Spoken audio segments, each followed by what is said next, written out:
Hello and welcome to my channel.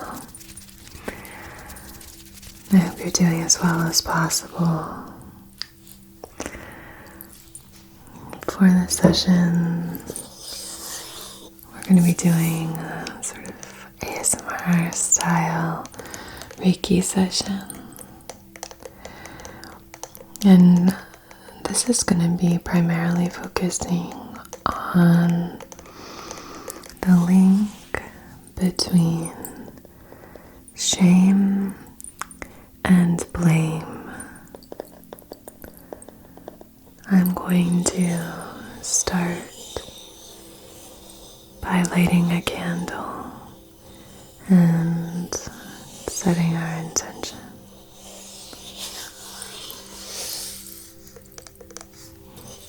I have to say, there have been a lot of new subscribers lately, and I just want you to know how appreciative I am. I'm so grateful. So thank you, thank you, thank you. Welcome if you're new here. My name's Anna. I'm a Reiki Master Practitioner. I also love ASMR. I think it's a wonderful pairing. And I think both have amazing healing qualities.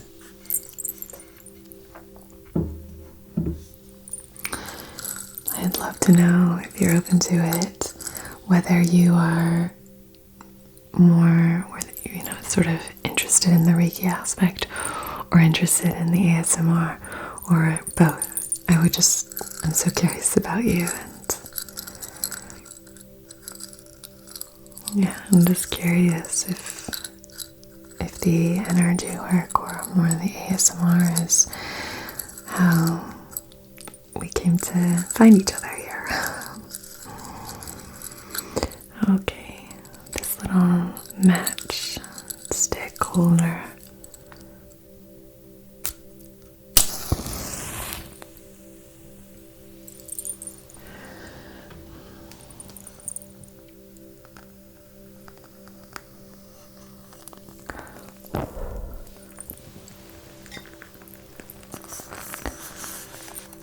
So on behalf of your highest, wisest, most empowered and aligned self, in loving comfort and perfect balance,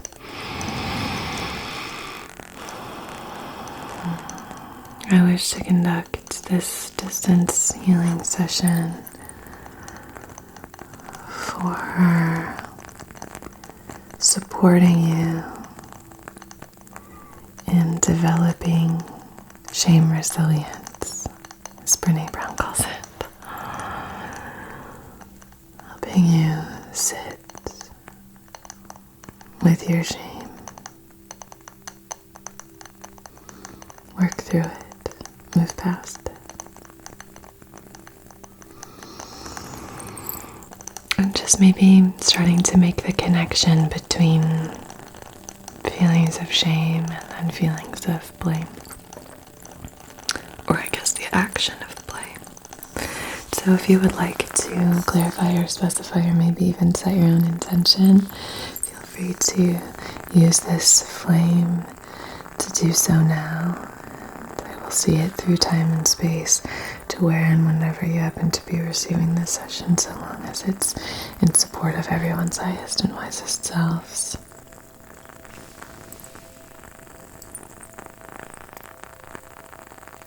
This is our wood wicket, black pine and oak moss candle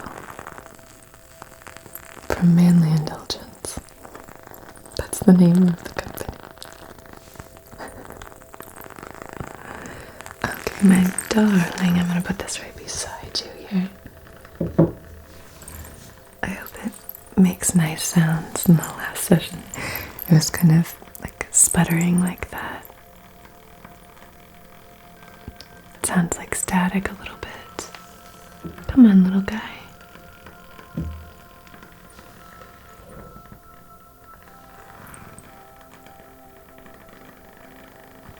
Hopefully it's okay.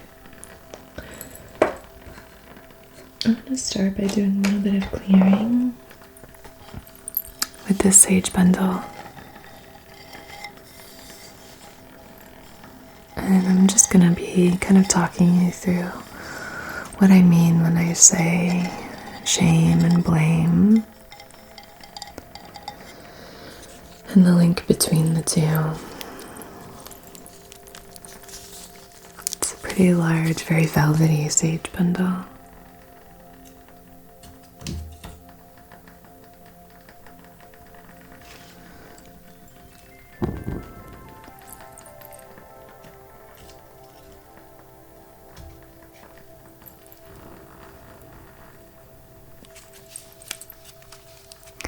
So we're going to start just by clearing and cleansing in your aura,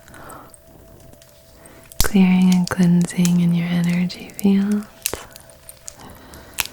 using this to do a sort of preliminary clearing.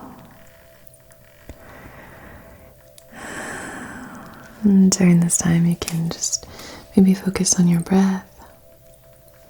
Do a little bit of gentle breath work. Inhale light, exhale smoke.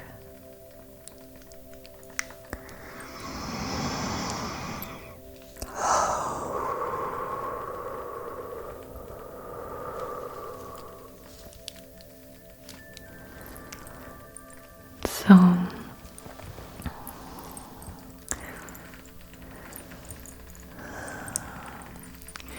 oftentimes, when we experience the pangs of deep shame,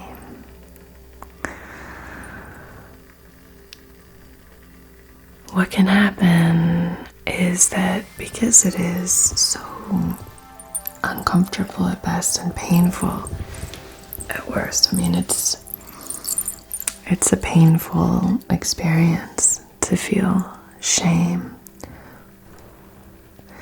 And just to clarify, we're not talking about guilt. Guilt, as Brene Brown says, is I did something bad. Shame says I am bad. So guilt is actually very active. It's actually a pretty healthy mechanism for us, healthy emotion that we've developed. In order to help us take responsibility for our actions, it helps us with self-improvement, etc. Shame, on the other hand, you might do something that you wish you hadn't done, or that it impacted someone else negatively or impacted yourself negatively. And rather than say, wow, I did that thing wrong, I'm not going to do that again, we start to say, I did this thing wrong because I am wrong, because I am bad, because I am a bad person, because I'm weird, creepy, ugly, whatever it might be, whatever that nagging shame voice, the shame gremlin says to you. And it's not an active emotion. It's a very debilitating emotion.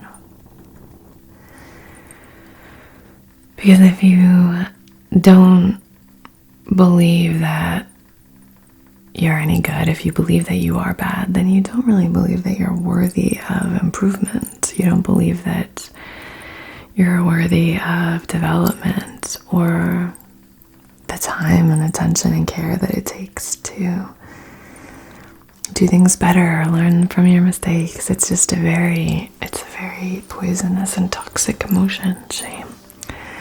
However, what can happen is if we don't learn how to step into our little shame bog and wade around in there and figure out why we're experiencing that shame and try to heal it, try to navigate that sort of dark, ugly place, then we find it so intolerable that all kinds of things can happen. So it sounds sort of counterintuitive, shame can lead to things like, all a whole quagmire of negative effects. It can lead to, addiction, depression. So many different things can stem from feelings of shame and chronic shame. But we don't want to get to a place where we cannot sit with shame for a moment and sift through it and see what's actually true there. Very often what can happen is, and the reason it's so linked to addiction is because when we find it intolerable, we sort of start to detach from it. And then shame can become a real trigger for us. The moment that we think that we might have done something wrong, the moment that we might feel like we disappointed someone maybe, or whatever it was, the root cause of your shame in the first place, usually from the family of origin it stems, but not always. But very often it's something very, very early on in those developmental stages of life. And when we don't have that kind of courage to really sink in and look through and sift through all of that and try to heal it, it can lead to all kinds of different issues. And when we are able to say, once we do recognize that we have this issue where we lean more towards shame rather than guilt,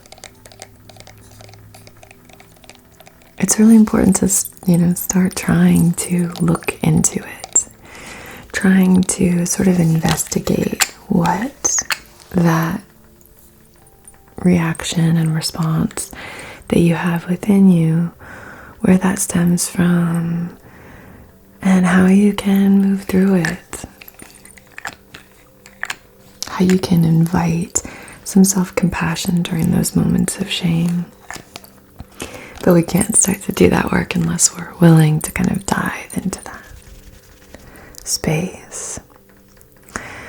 But everyone experiences shame. It's not like if you experience shame, you're an unhealthy person. Everyone experiences shame. But we do have a choice about how we can move through it, I believe, and how we can respond to our own shame triggers. Once we get to know ourselves a little bit better, understand how we tick, then we're able to, I think, more adeptly navigate those triggers, recognize them first and foremost, and then navigate through those triggers and try to figure out how we can either mitigate the triggers or sit in that discomfort. Sit in the discomfort of those triggers and try to slowly practice that, that tolerance until we really have a solid shame resilience, like system built in, which is all about practice.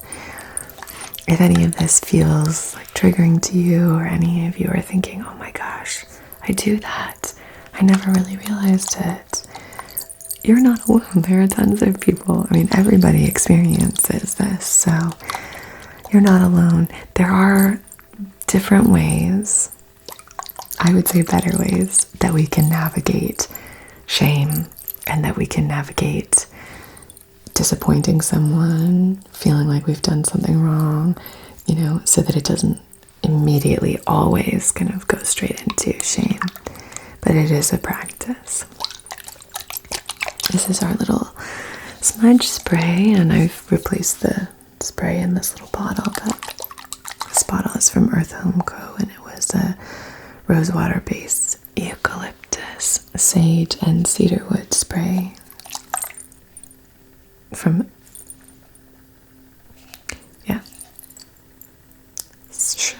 smudgespray.com.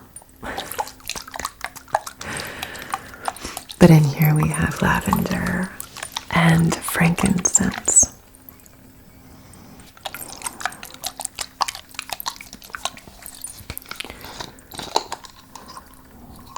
Ooh, it smells nice. So the connection between shame and blame is usually when we can't tolerate and sit with that emotion.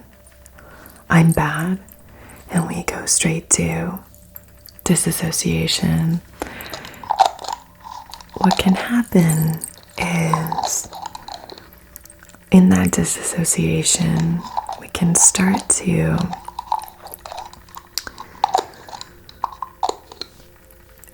take on the role of the victim. I used to kind of describe it as when you're kind of slowly trudging down the shame tunnel. It's like a deep, dark tunnel. And there are these torches lit on either side of the tunnel. When you're going down this dark, deep tunnel, you know the path. And the thoughts can be like, I'm so stupid. I can't believe I let that happen. Why do I always do this? I'm blah, blah, blah. I never do the right thing. I never know what to do. I'm always so clumsy. I'm so creepy. I'm so weird. I'm so stupid. You know, all those like nasty gremlin voices. And then why did they? And then I said this, and then they did that. And wait a minute. Why did they do that? If they hadn't done that, then I wouldn't have done that to begin with. And wait a minute, if they didn't do that, and there's like a switch that can happen. And then all of a sudden, where you were going down and trudging down this dark tunnel, you sort of turn around and you start like running back up the tunnel and grabbing all the torches and going, yeah, it's your fault.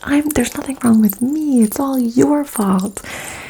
Because anger and resentment and putting the attention on someone else, it feels so much better than experiencing that shame. It's so much more of a tolerable emotion. Helplessness or shame, there are certain emotions that we just don't want to experience. And so what we'll do to protect ourselves from those emotions is we'll go towards a more desirable emotion.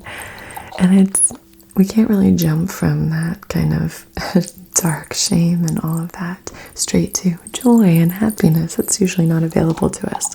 But what is available is something very activated, like anger or judgment or resentment or even condemnation or contempt. So rather than experience the shame and that whole intolerable cycle, we can go straight to judgment, blame. And then we can really start to develop, if we do that very often, a cycle, a connection, a link between these two things. Because it feels so much better to blame someone else for your actions than it does to take responsibility for them. It's an easy way out to say, actually, it's that person's fault that I did this. Now, I'm not talking about all the time, and I am talking about taking responsibility for our energy, taking responsibility for our lives, for our actions. But that also includes taking responsibility for when someone impacts us in a negative way as well, right? If someone impacts us, I'm just bringing your aura now, in a negative way, if someone says to us, something that hurts our feelings, if someone tries to shame us, and that's what led us into a shame spiral, it's very healthy to acknowledge that person's impact on us without going into judgment, anger, hatred, and then vitriolic actions. So I think what we can really try to focus on for this session is developing a practice of self-awareness, awareness of our emotions, awareness of our inner life, the flow within our body. Very often our bodies will help us understand where this tension is being stored. And if you get in touch with your physical body, it's sort of like a gateway to really getting in touch with the more subtle energies, really starting to connect with our subtle body, with our energetic body, with our etheric body. So this is an introduction into just finding this specific blockage, which I think so many more of us experience than we are really aware of.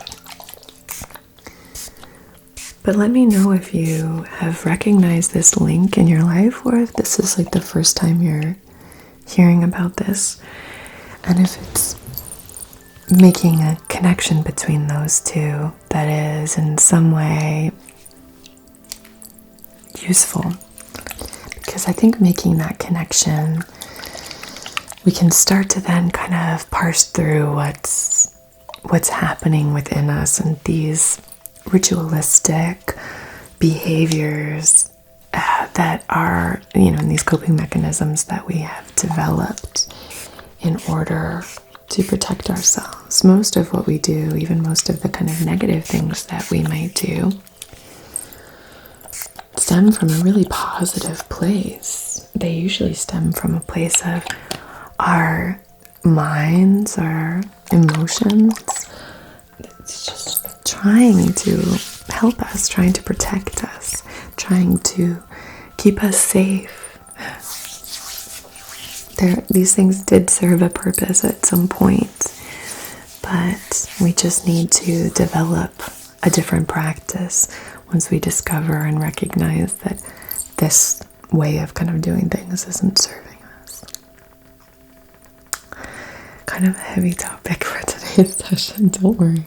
In our next video, we'll be getting into something a bit more chill and all that. But this has been one that I've been wanting to do for a while, because a few of you have requested a video on shame, and I really just wanted to make sure that this is here as part of our canon, I guess.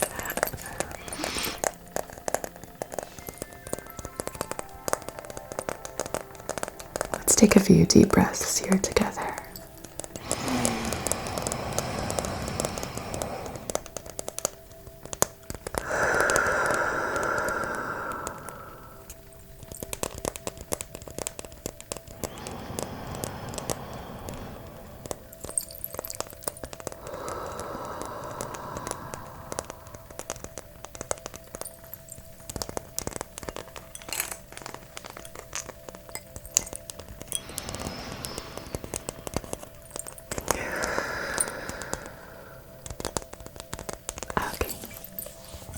I'm going to start at your crown, and I'm going to work my way down, okay?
to rain today.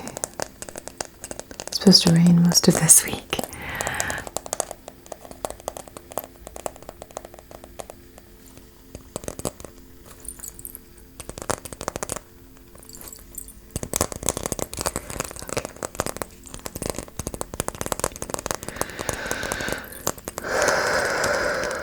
So I like using the rattle to sort of fill you up.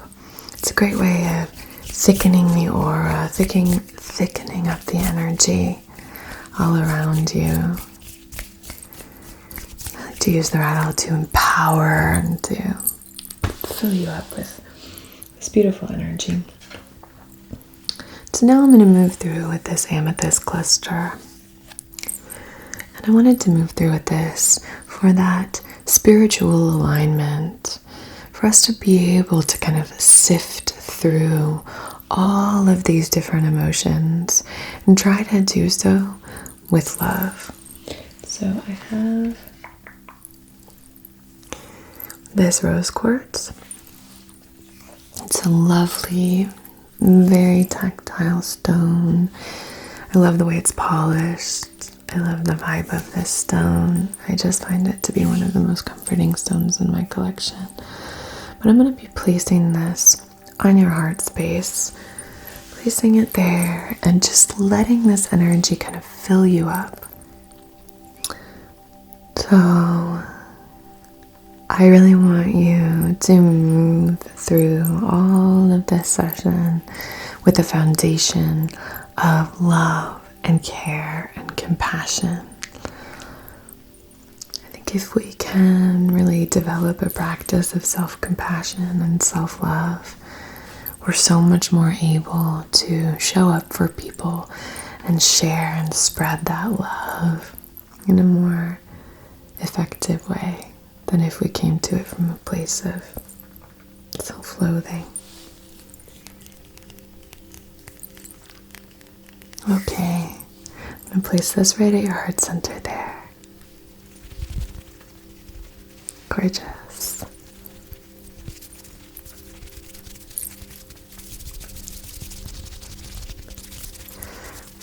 So, using clusters is great for kind of combing through any of that energy that feels a little bit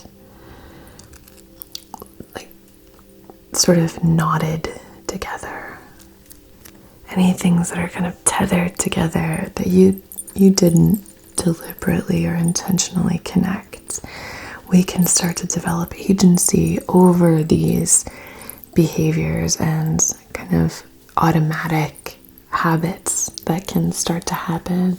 These connections that we have made as ways of coping, these different mechanisms that we use, and we can start to untangle those, parse through them, and start to have agency over each individual link and connection, each individual action or thought connection to emotion, thought connection to action, emotion connection to action, etc.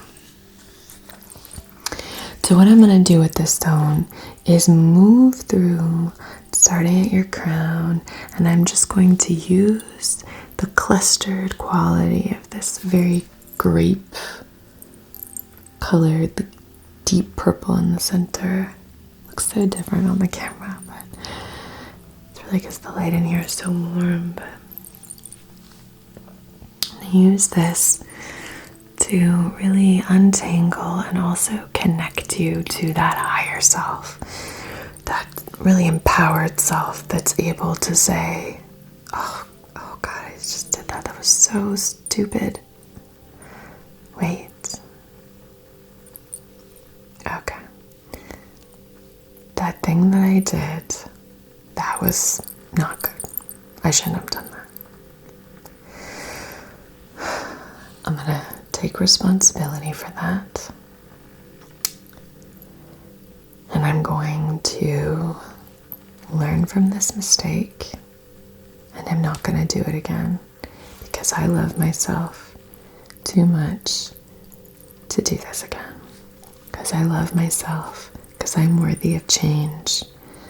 But regardless, I'm always worthy of my love. I'm always worthy of this. So if we can start to kind of reframe, it'll be really uncomfortable. It'll probably feel like a lie at the beginning. If we can start to untangle that so we're not automatically going into a shame spiral and then almost feeling like we wake up in the middle of it without knowing how we got there. So starting to just kind of untangle these things. And this is, obviously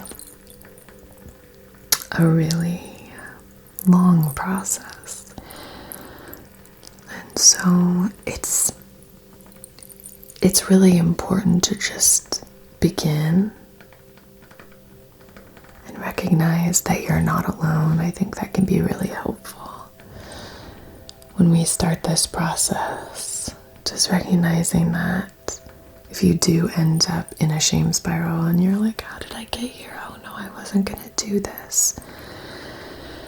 You can start to say, okay, this happens, these things happen. I can start to walk my way out of it or sit in the discomfort of the shame for a moment, try to figure out why I'm here, how I got here. But the practice of inviting awareness and intentionality instead of disassociating, kind of snipping off, going into blame, going into victimhood, maybe going into anger, maybe rage, because we don't want to sit in that humiliation and the mortification of shame. But the more we can kind of resist that and sit in the knowing and the observer's seat, the more effectively we can navigate our shame swamp. If you're not familiar with Brené Brown's work, which I'm sure you probably are, her work on shame and shame resilience is so powerful. Tara Brach as well does wonderful meditations on shame.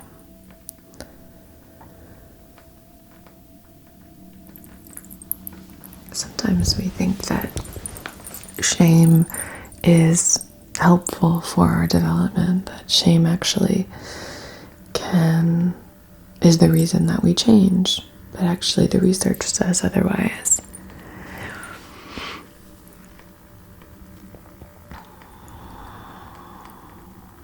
I find that when we are able to look at the mistakes that we've made from a place of self-worth and self-love and self-care, we're far more likely to want to be better for ourselves and others.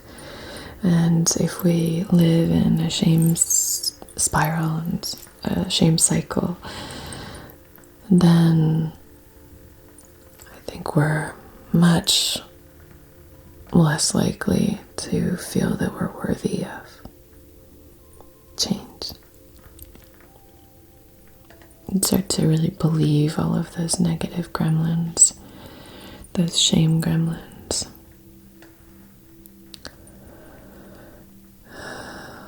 But you're not alone. You're not alone. Everyone experiences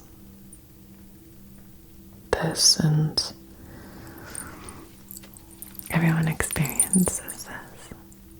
You're not alone.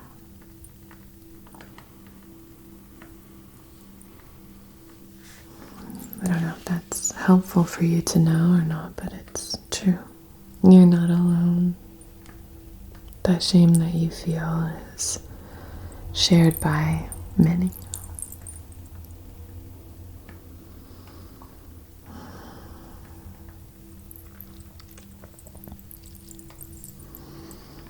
Just untangling, untangling, untangling, untangling, untangling, untangling, untangling, untangling, untangling.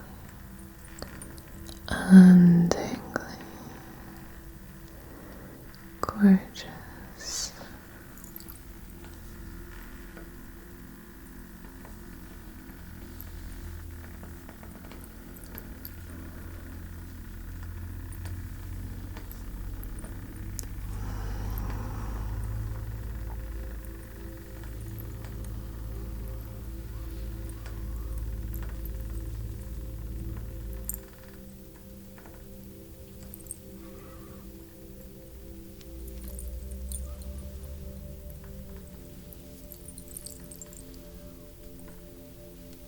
Okay.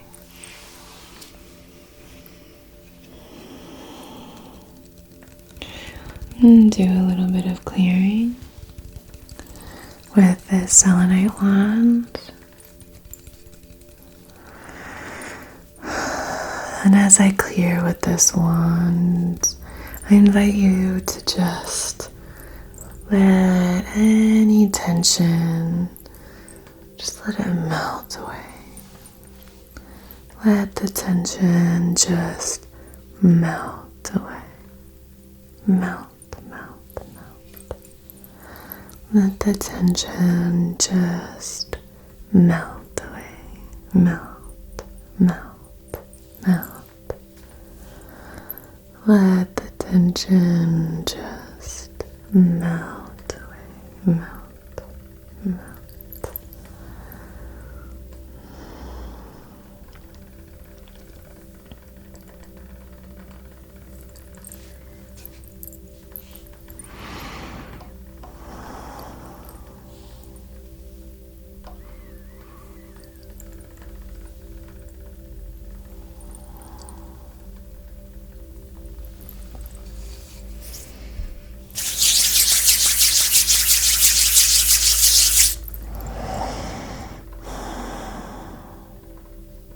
You are divine. You are connected. You are expressive. You are loved. You are so loved. You are so worthy of love. You are so worthy of care and compassion.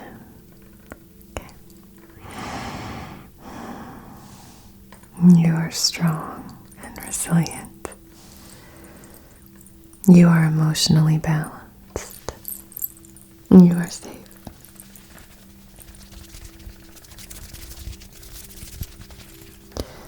You are safe.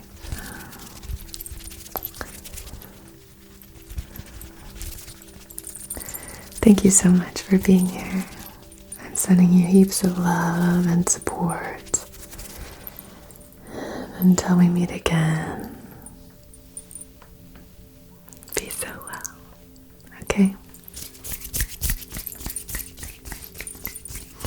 And you all are so good at doing this, but if anyone shares something maybe vulnerable in the comments, go and give them a like. I love reading your comments on each other's comments. If you haven't done that yet, it's just one of my favorite things to do.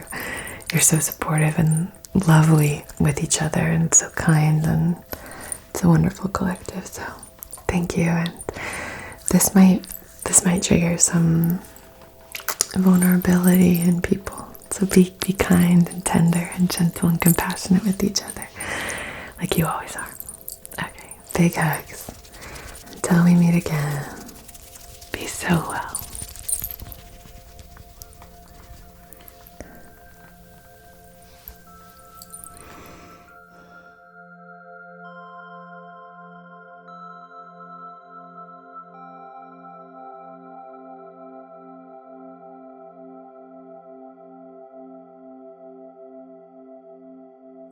On the pillow.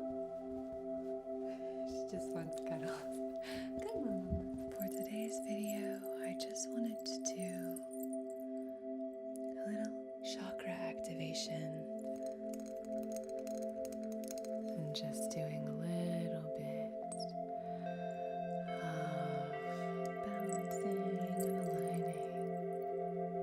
But this is a new kind of video for me. I usually speak directly to the collective instead of the individual. It always happens when I'm trying to do it. Look at me. Perspective, maybe your perspective on things is a little clouded. I'm not sure if that resonates with you, but that's what I'm getting here. But just sort of being aware of what is coming in so that we can be more prepared to make that decision. I love metallic sounds.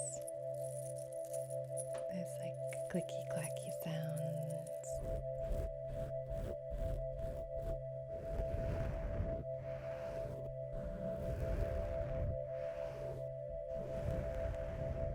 But it does have kind of a funny smell.